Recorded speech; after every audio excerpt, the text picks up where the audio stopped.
Yesterday, I had the honor of meeting one of Kenya's top writers of all time. He's a living legend. His name is Oyunga Pala. Oyunga Pala. Yes, I had been talking to him for the last couple of 2 weeks just to get him on the show. So he came on the wind down last night.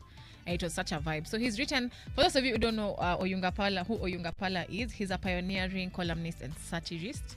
Back in the day when we had very few of those, he's the one who came out with very bold content. He used to write a segment called Man Talk in the newspapers, and it used to really rile up a lot of feathers because he writes about he writes stories from the male perspective.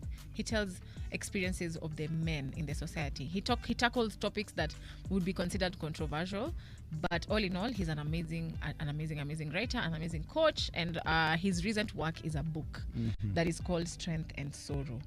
Now, Strength and Sorrow, it's actually reflections of the people that he's lost. He says he wrote this book because he wanted to, for him it was kind of like a healing process of all the people that he's lost. He says the book is essentially a communal act of mourning, a collective ritual of remembrance after years of introspection. Writing about death and loss was not a choice, it was an inevitability. It was the only way for me to heal, and in doing so, I hope to create a space for others to find the strength to confront their own suppressed sorrows born from loss. The book is not about giving answers, but about inviting my readers into a long overdue conversation, a public acknowledgement of our shared humanity in the face of death. Death is not something many people are comfortable talking about. Right. There are people who altogether would rather not talk about it. There are people who live like it doesn't exist. But all in all, we can all agree that death is a very touchy subject.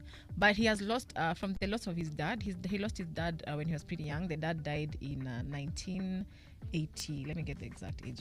Yeah, his dad died in 1989.